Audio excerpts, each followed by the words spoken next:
Halo rekan ASN, selamat datang di Pojok Bisa Tanya Kebijakan PAN RB. Bersama dengan saya Mahardika Lukas dan hari ini kita akan membahas topik yang lagi viral, khususnya di media sosial Kementerian PAN RB, yaitu terkait dengan seleksi pegawai pemerintah dengan perjanjian kerja atau P3K tahun 2024. Saya juga tidak akan sendiri, tapi sudah hadir bersama dengan saya narasumber kita yang akan memberikan informasi lengkap tentang seleksi P3K tahun 2024. Halo, selamat datang Mas Suryo. Selamat datang, selamat pagi. Selamat Mas. pagi, sehat-sehat kan? Alhamdulillah sehat, Sehat. serat dikit sih. Oh ya, oke. Mas Suryo, sebelum kita banyak ngobrolin tentang P3K tahun 2024, mungkin banyak rekan ASN yang perlu tahu dulu Mas Suryo itu di Kementerian PAN RB sebagai apa dan job description-nya seperti apa. Ya, iya Mas Dika, ini kebetulan saya itu kan PLT, SD Perancangan Jabatan itu kan, dan pengadaan SDM aparatur. Nah, saat ini memang pekerjaannya ada amanat undang-undang untuk penyelesaian non-ASN, lalu kemudian juga kepemenuhan kebutuhan untuk SDM di instansi-instansi secara nasional maupun instansi. Lalu juga ada kaitan dengan desain jabatan, kelas jabatan, lalu standar kompetensi jabatan, ya kira-kira itulah sesuai dengan amanatnya. Siap. Mas Suryo, ini selama 2024 media sosial Kementerian PAN RB ini dibanjiri oleh banyak sekali pertanyaan khususnya tentang P3K di tahun 2024. Ya. Dan kan kita ada di tahap 1, ada tahap 2 juga. Ya.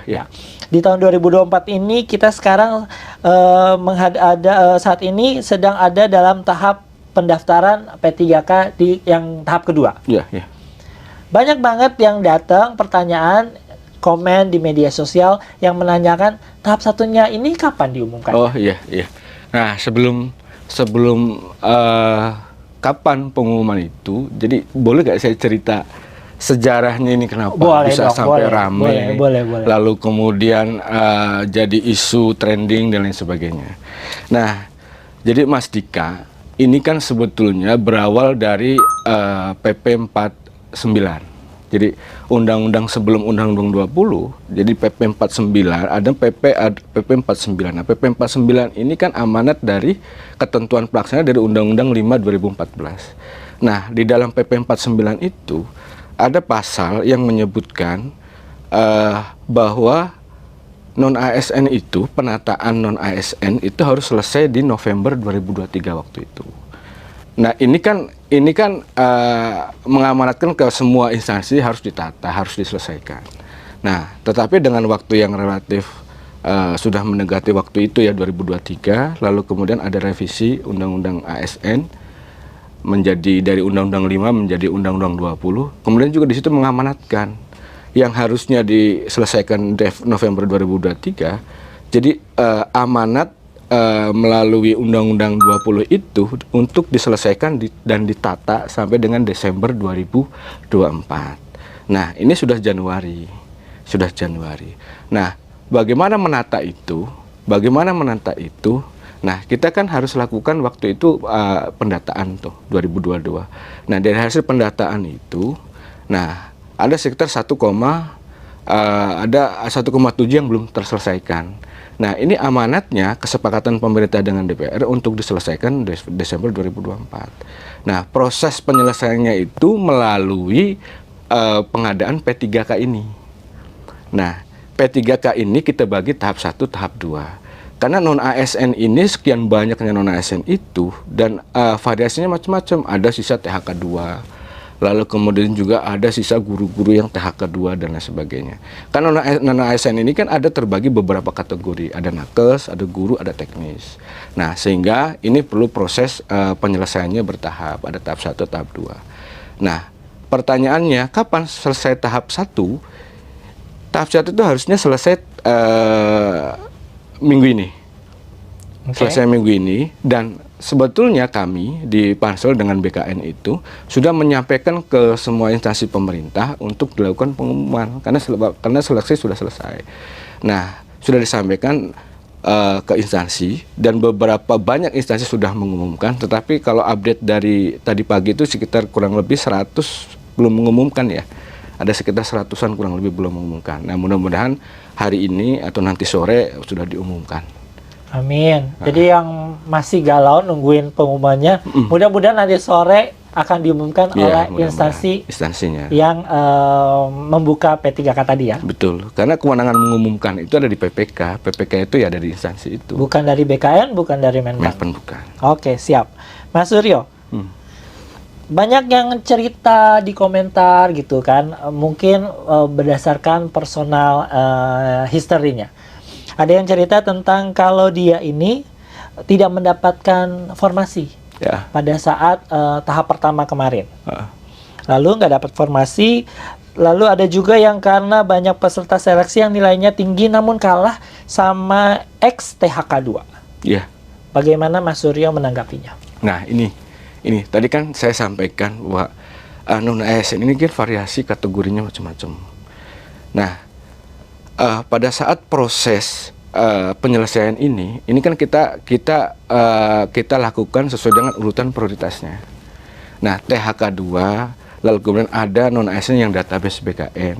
Nah, sebetulnya pemerintah dengan DPR itu komitmen untuk menyelesaikan 1,7. Nah, 1,7 itu di dalamnya itu ada THK 2, ada database BKN.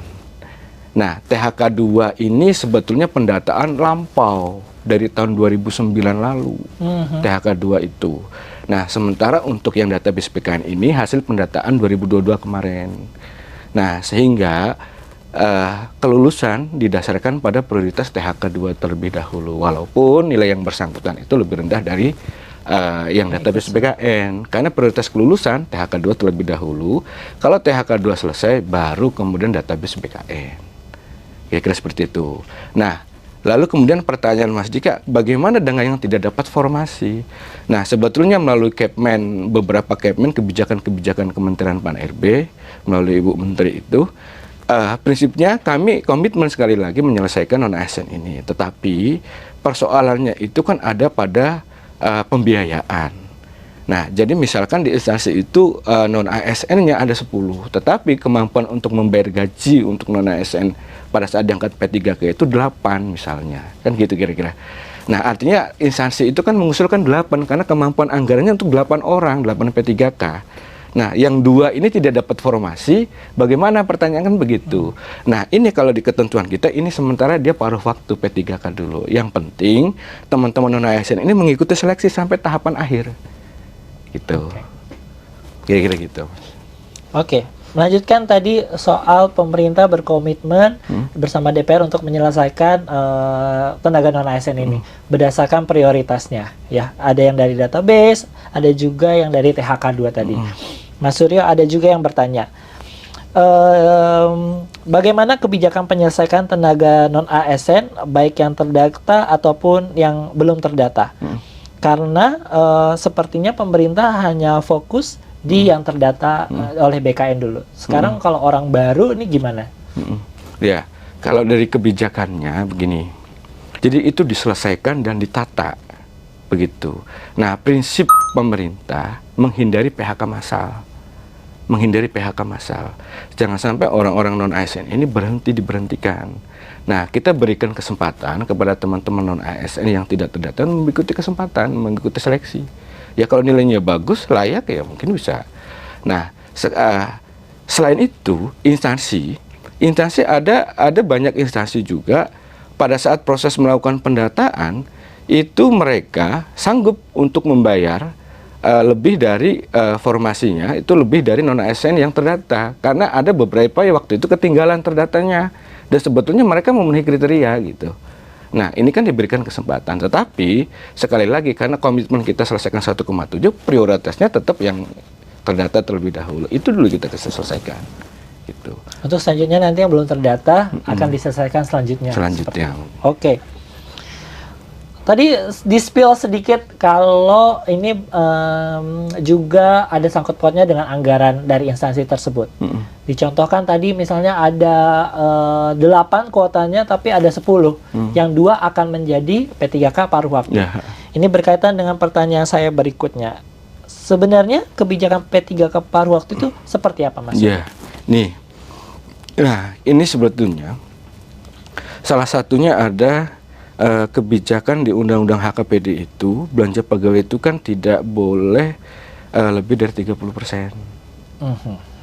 Nah, rata-rata instansi itu, terutama Pemda ya, banyak yang lebih dari 30%. Nah, ini sebenarnya persoalan tersendiri. Nah, karena kan belanja-belanja yang lain juga sangat diperlukan, tidak hanya belanja pegawai. Nah, karena pembatasan itu, nah konsep paruh waktu ini kan sebetulnya sekali lagi berawal dari gaya dan prinsip bahwa dalam rangka penyelesaian non-ASN ini, salah satunya selain menghindari PHK massal, itu tidak membebani anggaran. Selama kemampuan Pemda untuk menyelesaikan menggaji P3K itu misalkan kemampuan tadi 8, yang 2 ini, paruh waktu ini supaya tidak membebani anggaran. Jadi yang mereka terima saat ini sebagai honorer misalnya 1 juta, ya 1 juta dulu gaji dia, gaji yang bersangkutan. Sambil menunggu instansinya ada anggaran atau kemudian ada dari PAD dan lain sebagainya, setelah meningkat dan lain sebagainya ada kemampuan untuk membayar mereka, ya mereka yang bisa naik ke penuh waktu itu. Nah sebetulnya mereka ini kan ganti baju, ada NIP status P3K karena di amanat undang-undang itu kan selesai 2024 dan harus lalu kemudian di ayat berikutnya itu dilarang mengangkat non-ASN untuk menduduki jabatan ASN. Tidak ada lagi non-ASN amanatnya. Nah, kebijakan paruh waktu nanti seperti apa? Nah, kurang lebih bahwa gaji mereka saat ini yang mereka terima, lalu kemudian mereka tetap bekerja sesuai dengan tugas yang saat ini mereka lakukan. Kemudian paruh waktu mereka juga dapat NIP dan rencananya ini tetap pengaturannya kalau yang P3 itu penuh waktu sekian jam, nah mereka juga bisa ditentukan oleh PPK-nya karena kan ada beberapa variasi gajinya itu kan macam-macam, ada yang 200.000, ada yang 300.000 dan lain sebagainya. Masa kalau 300.000 itu dia 1 hari full, 1 bulan full bekerja, nah ini ketentuan paruh waktu itu. Nah tetapi kami belum mengeluarkan kebijakan itu karena masih menunggu dari RPP manajemen ASN yang sekarang sedang berproses sebagai amanat atau ketentuan pelaksanaan dari Undang-Undang 20, Undang-Undang ASN itu. Nah, tapi kami juga paralel sedang mengkonsepkan itu. Mungkin kami juga harus lebih intens juga diskusi dengan beberapa instansi, terutama dengan teman-teman Kementerian Keuangan. Karena supaya yang menghindari beban 30% HKPD belanja pegawai itu, nah kami mencoba mengusulkan supaya gaji paruh waktu itu di luar belanja pegawai, supaya HKPD dipisahkan aman, ya, jadinya. Ya, gitu.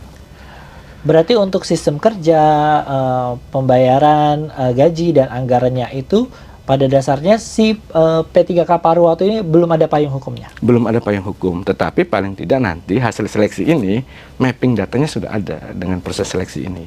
Gitu. Oke, melanjutkan Mas Suryo. Bagaimana kalau ada suatu daerah yang tidak mengusulkan formasi P3K? Apakah masih ada kesempatan bagi teman-teman rekan ASN yang non ASN juga menjadi P3K paruh waktu di daerah tersebut? Nah ini. Seleksi tahap 1 ini kan sudah dimulai dan sudah akan segera diumumkan. Nah dari perjalanan ini kita kan ada tahap 2. Nah dari 1,7 yang komitmen untuk kita selesaikan sampai dengan tahap 1 yang nanti akan diumumkan itu ada sekitar 390 ribuan itu belum mendaftar. Nah, termasuk instansinya tidak mengusulkan. Nah, ini kita berikan kesempatan di tahap 2 ini, termasuk instansi dan orang-orang itu kita bantu untuk melakukan pendaftaran di tahap 2 ini, Mas Dika. Jadi, tahap 1 dan tahap 2. Tahap 2 salah satu kenapa ada tahap 2. Nah, ini untuk mengantisipasi di tahap 1 ada instansi yang belum mengusulkan dan ada non-ASN yang belum mendaftar atau yang TMS dan lain sebagainya. Nah, ini di tahap 2 ini. Nah, mudah-mudahan dengan tahap 2 ini instansi juga segera mengusulkan. Karena penyelesaian ini kan amanat undang-undang itu kan Desember 2024. Kita coba selesaikan, walaupun nanti mungkin selesainya agak lebih dari sekitar beberapa bulan ya, karena ini kan proses. Nah, instansi diberikan kesempatan di tahap 2 ini sebetulnya, kan nanti penyesuaian itu kan di belakang nanti setelah seleksi. Nah, penyelesaian non ASN ini kan tidak bisa hanya Menpan, hanya BKN, karena non ASN itu adanya di instansi. Jadi kunci penyelesaian non ASN ini di instansi. Jadi banyak teman-teman non ASN ini Menpan seperti apa, BKN seperti apa. Padahal kan yang ngangkat itu di instansi. Lalu ya kita harus komitmen sama-sama. Pemerintah itu kan bukan hanya Menpan, bukan hanya BKN. Terutama instansi inilah kuncinya. Kalau instansinya agak, ya kalau memang harus komitmen juga instansinya. Karena honorernya itu ada di sana. Bekerjanya itu di sana. Jadi makanya kami selalu sampaikan, sosialisasi kita selalu, komunikasi kita selalu kita bangun dengan instansi, apa persoalannya, kira-kira seperti itu. Bahkan di tahap 2 ini teman-teman yang non ASN di tahap 1 tidak mendaftar atau yang TMS dan sebagainya, kita bantu di tahap 2. Kita mapping, bahkan kita buatkan jabatan keranjang supaya mereka nggak TMS lagi. Gitu. Jadi untuk berubah, cuman hanya memang tetap harus instansinya yang melakukan konfirmasi. Nah, kenapa? Karena instansi yang punya non ASN masih dibutuhkan atau tidak, orangnya sudah meninggal atau masih ada, termasuk apakah ini juga berkelakuan baik dan lain sebagainya. Kita perlu konfirmasi, data kita mapping, kita sampaikan ke instansi.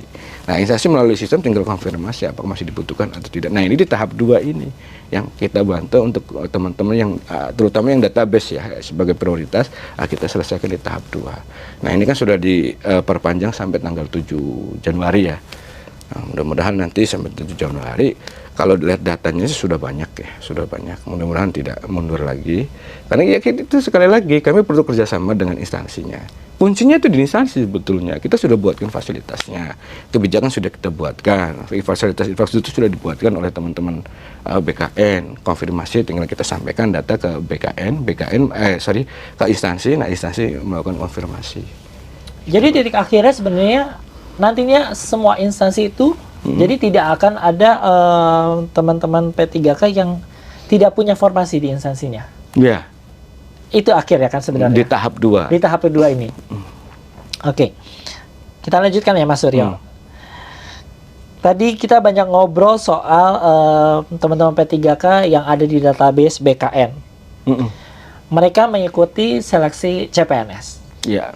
Lalu pada proses SKD, SKB gagal. Tidak lulus melanjutkan ke tahap berikutnya. Apakah bisa tetap mengikuti seleksi P3K tahap 2? Ini juga sudah kita mapping sebetulnya. Nah, dari tahap 1 tahap 1 dan proses pelaksanaan seleksi CPNS, kita mapping dari data non ASN 1,7 itu. Kurang lebih itu ada sekitar 62.000 itu non ASN yang ada di database BKN, mereka mendaftar di CPNS. Nah, gini Mas Dika, di proses pengadaan CPNS itu ada 3 tahap. Ada 3 tahap sebetulnya. Pertama tahap seleksi administrasi, kedua tahap seleksi kompetensi dasar, ketiga tahap seleksi kompetensi bidang. Di situ ada 3 tahap. Nah, sudah kami mapping. Ada teman-teman non ASN yang TMS atau tidak memenuhi syarat di seleksi administrasi. Ada teman-teman non ASN database BKN juga yang lolos, yang MS atau memenuhi syarat lolos mengikuti SKD. Ada juga yang gagal.